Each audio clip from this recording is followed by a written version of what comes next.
Sobat Unyil pasti nggak asing dong sama buah kiwi. Buah kiwi aslinya berasal dari Cina bagian timur.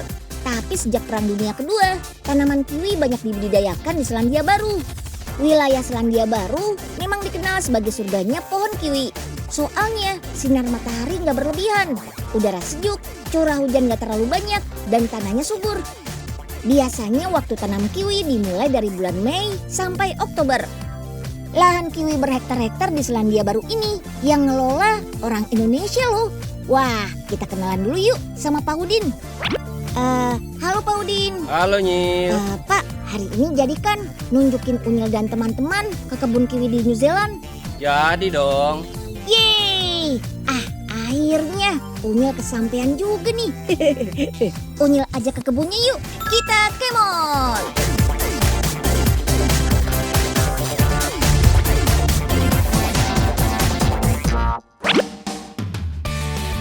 Meski luas lahannya berhektar-hektar, cara panen kiwi masih tradisional, yaitu dipetik satu persatu. Setelah dipanen, kiwi bakal dipilah-pilah lagi sesuai ketentuan grade ekspor. Kualitas yang bagus terlihat dari ukurannya yang seragam. Bentuknya oval, mirip seperti telur ayam ya. Ada dua macam buah kiwi, yaitu kiwi hijau dan kiwi gold. Di perkebunan ini yang dibudidayakan adalah jenis kiwi gold. Varietas gold memerlukan waktu 5 bulan dari berbunga sampai berbuah. Lebih cepat daripada jenis kiwi hijau. Kedua jenis kiwi dirawat dengan cara yang hampir sama kok. Cuma rasanya aja yang sedikit berbeda. Kiwi gold lebih manis, sedangkan kiwi hijau sedikit asam. Perkebunan kiwi di sini menggunakan sistem pemasangan jaring yang berguna untuk melindungi pertumbuhan pohon kiwi dari virus dan hujan. Pertumbuhannya yang merambat membuat pohon kiwi memerlukan bantuan kawat di bagian atas untuk menopang pertumbuhan. Nih, kalau teman-teman lihat, ada plastik berwarna hijau di bagian bawah semua pohonnya kan? Nah, itu fungsinya untuk melindungi pohon dari hama kelinci. Soalnya di sana banyak kelinci yang berkeliaran. Plastik ini akan dibuka saat batangnya sudah cukup keras dan kuat. Nah, kalau untuk menjaga kesuburan tanah, pohon kiwi perlu pupuk yang terbuat dari sekam kayu bakar dan olahan kotoran hewan. Meski sekilas terlihat sama, ada bedanya loh sama tanaman kiwi di sini. Ada tanaman kiwi jantan, ada yang betina. Perbedaannya bisa dilihat dari bunga. Bunga yang dihasilkan pohon kiwi pejantan akan rontok dengan sendirinya dan tidak akan jadi buah. Bentuk daunnya juga beda. Daun yang lebih kecil dan permukaannya kasar adalah pejantan. Sedangkan yang besar dan permukaannya lebih halus mengkilat adalah betina. Penanaman pohon jantan dan betina juga nggak sembarangan loh. Setiap baris diatur dengan jarak tanam. Pohon jantan akan diselingi 4-5 pohon betina. Biar menghasilkan buah, dua jenis pohon harus dikawinkan dengan sistem stek sambung atau grafting. Jadi penanamannya bukan dari biji. Nih lihat, kelihatan jelas kan sambungannya? Oh iya, stek sambung dilakukan harus sama ahlinya ya. Loh, kok kiwinya dirontokin sih? Waduh, gawat nih. Bukan cuma 1-2. Ini sih banyak banget terbuangnya. Ini Nyil, seperti ini Nyil, buah-buah kiwi yang sudah tidak terpakai atau sudah tidak masuk ekspor. Grade-nya kecil-kecil. Di balik hasil panen yang melimpah, ini nih bagian yang paling Unyil sayangkan. Soalnya buah-buah muda dari pohon belum siap untuk dibuahkan akan dibuang begitu saja. Istilahnya dirontokkan. Sisa-sisa kiwi yang sudah matang di pohon biasanya jadi makanan burung juga. Tuh lihat buktinya, sampai sisa kulitnya doang ludes dimakanin burung. Setelah buah dirontokkan, para petani akan sibuk melakukan pruning atau pemangkasan untuk mengurangi batang yang sudah nggak produktif lagi. Waktu pemangkasan bisa dilakukan saat musim dingin atau panas. Dengan begini, tahun berikutnya pohon kiwi akan tumbuh subur. Terima kasih ya Pak Udin sudah ajak Unyil keliling kebun kiwi. Oke, sama-sama Nyil. Sobat Unyil juga bisa nih menikmati olahan kiwi sebagai olesan roti atau ditambahkan pada minuman teh untuk menambah cita rasa asam manis segar. Kiwi dalam bentuk marmelat ini beda sama selai ya, Sobat Unyil. Kandungan buah asli pada marmelat lebih banyak daripada selai. Teksturnya juga beda karena marmelat masih ada potongan buahnya.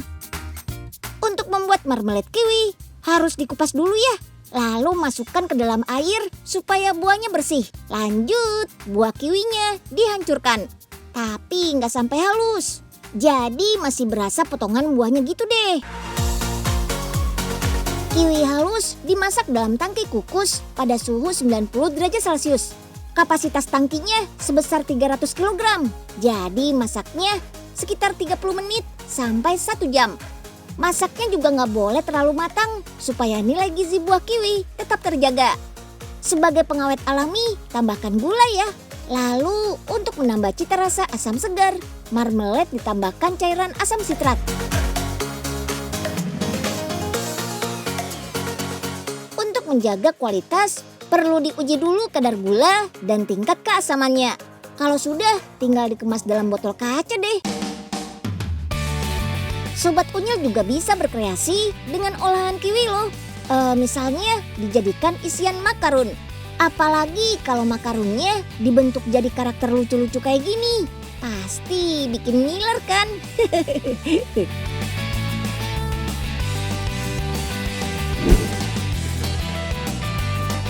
Sobat Unyil, ada yang suka susah bedain gak nih? Mana jahe, mana kunyit, mana lengkuas? Nah, dibanding jahe sama kunyit, lengkuas punya ciri khas ujung meruncing. Kulitnya juga kelihatan lebih mengkilap. Dagingnya juga lebih keras dan kaya serat. Kalau dari rasa sih, jahe memang lebih pedas. Tapi lengkuas punya aroma khas. Ya semacam perpaduan jahe dengan jeruk gitu deh. Makanya lengkuas sering dijadikan bumbu masakan sebagai penambah aroma. Tapi jangan sampai salah ya. Kalau sudah dicampur sama masakan, sering ketukar sama daging. Kalau buat bumbu masakan sih biasanya pakai lengkuas putih. Tapi ada juga nih lengkuas merah yang lebih sering dijadikan obat. Tanaman lengkuas bisa dijumpai di dataran rendah sampai dataran tinggi. Bentuk daunnya memanjang dengan ujung runcing dan batang tanaman tegak lurus seperti ini. Lengkuas merah sudah bisa dipanen saat usia tanam menginjak bulan ke-7. Proses panen dilakukan dengan memotong batang tanaman, lalu tanah dikeruk pakai garpu tanah biar gampang ditarik. Budidayanya juga gampang, pilih bibit dari akar rimpang yang sudah tua dan siap tumbuh tunas seperti ini.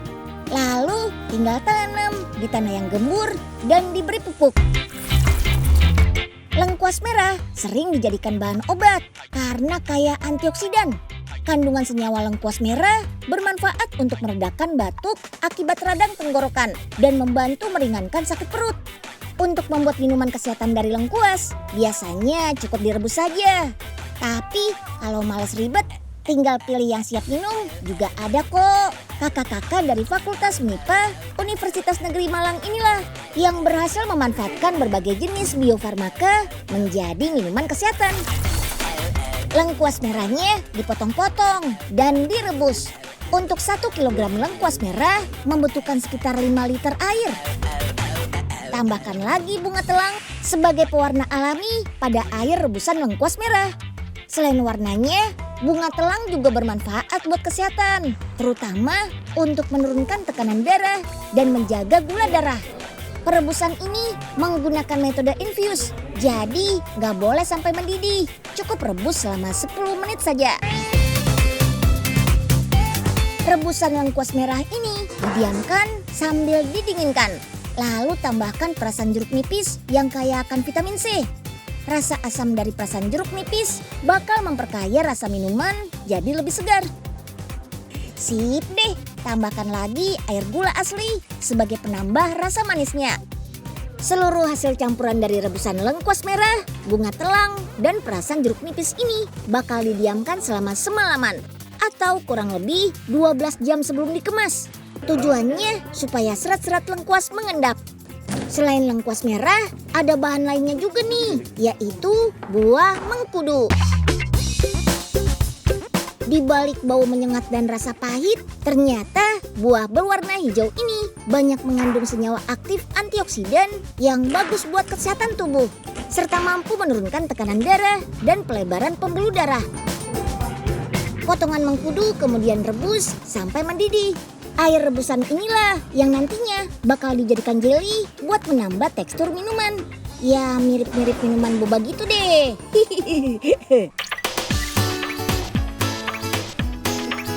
Saatnya pengemasan. Lanjut masukkan dulu jelly buah mengkudu. Terakhir tuang deh larutan infus lengkuas merahnya. Dengan dikemas dalam botol siap minum seperti ini, jadi gampang deh buat merasakan khasiat lengkuas merah kapan saja dan di mana saja. Karena tanpa bahan pengawet sama sekali, minuman ini kalau disimpan di lemari pendingin bisa bertahan hingga 2 minggu. Minuman infus water dari lengkuas merah dan mengkudu ini dilatar belakangi semakin banyaknya penyakit tidak menular seperti stroke, diabetes, sampai hipertensi. Penyebabnya ya gaya hidup tidak sehat, kurang olahraga, serta konsumsi makanan dan minuman yang tinggi kalori dan lemak. Rasanya yang manis dan sedikit asam yang segar cocok diminum siapa saja.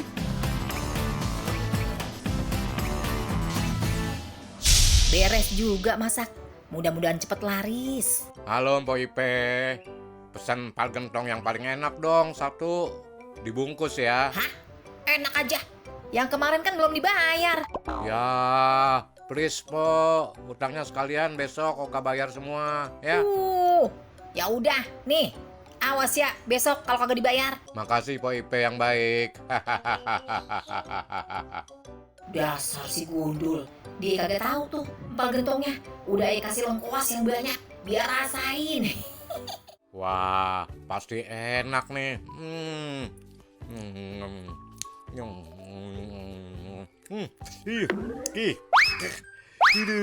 Pedas amat.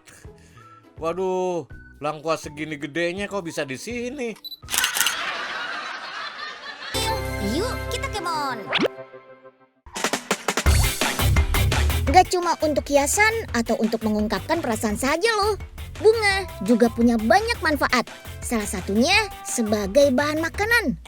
Edible flower sering digunakan sebagai hiasan pelengkap di makanan.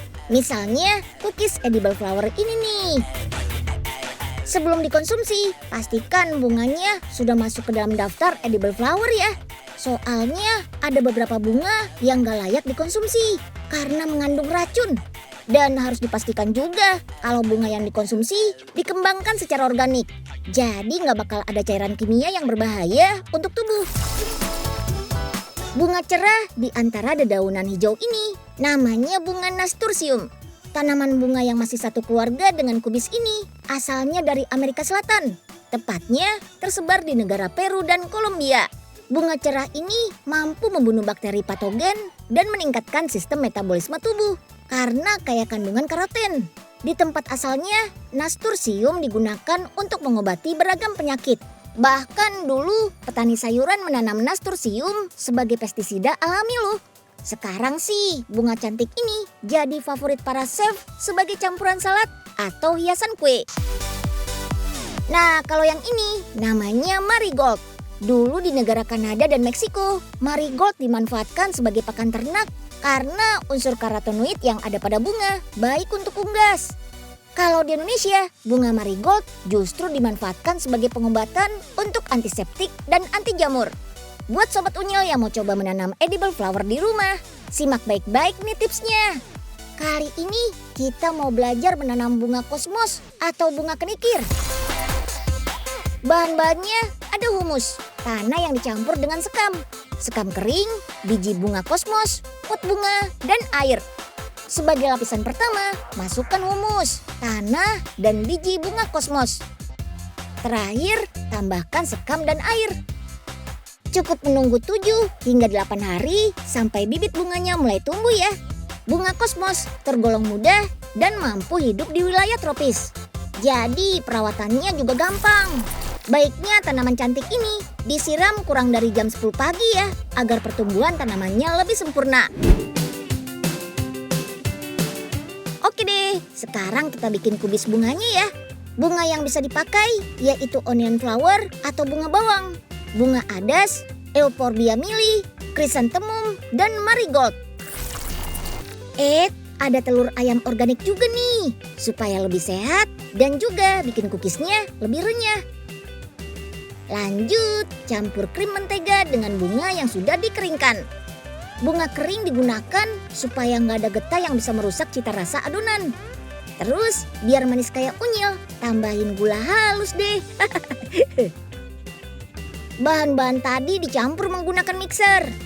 Tapi jangan terlalu lama ya, karena bisa-bisa adonan nggak mengembang. Setelah itu, campurkan tepung dan diaduk pakai tangan sampai kalis. Terus digiling-giling adonannya tuh, biar tipis dan bisa dicetak. Kalau sudah, tinggal dipanggang deh selama 20 menit di suhu 160 derajat Celcius. Nah, biar rasanya makin mantul, dikasih isian cream cheese yang sudah dicampur bunga kering. Terus tinggal disusun aja dan tambahkan hiasan bunga-bunga cantiknya. Jadi deh cookies bunganya. Wah, sudah bentuknya cantik, makin ngiler juga kan? Karena bunganya gak cuma jadi penghias saja, tapi juga punya rasa unik dari edible flower.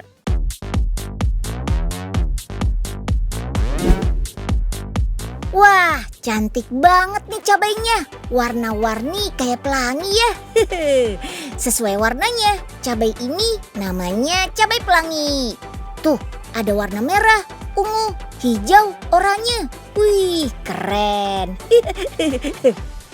Cabai ini merupakan hasil penelitian Profesor Syukur di Institut Pertanian Bogor.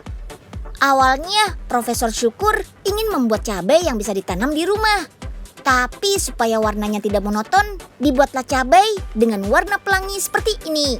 Jadi selain bisa dikonsumsi, cabai ini juga bisa dijadikan pemanis di halaman rumah. Cara menanam cabai pelangi gak susah kok. Cukup siapkan pupuk organik dan ditambah dengan sekam bakar. Sekam bakar dipilih tidak menyimpan air terlalu banyak.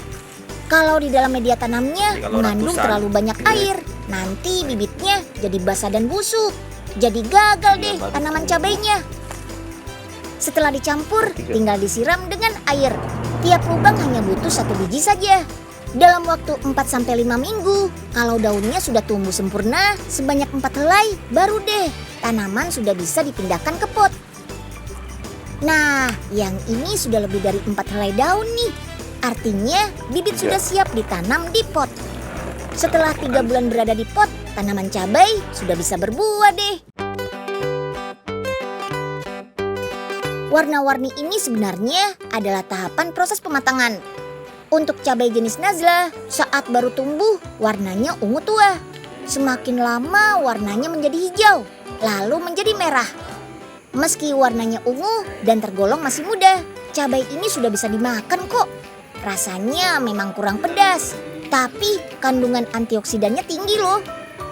Unyil kasih tahu nih ya, semakin gelap warna makanan, semakin tinggi juga antioksidannya. Cabai ungu ini pas banget deh buat yang gak terlalu doyan pedas, tapi pengen dapat manfaat alami dari cabai.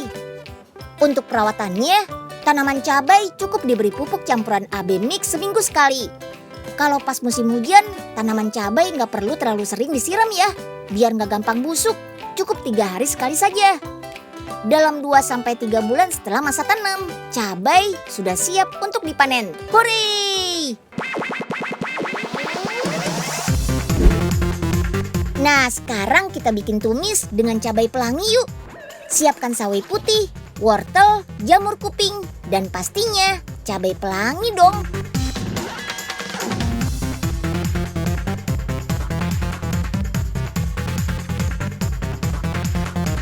Wih, jadi juga nih tumisnya. Paling cocok memang dimakan pakai nasi. Enak. Karena rasa cabainya nggak sepedas cabai biasa, jadi bisa dimakan anak-anak kayak kita juga loh. Enaknya dapat, manfaatnya juga dapat, dan pastinya masakannya jadi lebih cantik. Mantap! Wah, ada permen warna-warni nih. Bentuknya kayak cabe. Kebetulan deh. Cobain ah. Waduh. kok pedes sih? Wah, tolong, pedes. Pak Oga kenapa? Ini Den, Pak Oga lagi makan permen nih, tapi kok pedes amat ya, kayak cabe. Welah dalah Pak Oga, itu kan buat riset saya, kok malah dimakan. Itu memang cabe Pak Oga, cabe warna-warni. Hah? Cabe? Pantesan. Si Unyil, yuk kita kemon. Selain bikin suasana lebih asri, berkebun juga bisa menjadi sarana buat melepas jenuh. Kalau buat anak-anak kayak Unyil sih, belajar berkebun juga bisa jadi cara untuk latihan bertanggung jawab. Apalagi kalau hasil kebunnya bisa dijual dan menghasilkan keuntungan. Oke deh, sekian dulu ya informasi dari Unyil hari ini. Sampai jumpa besok.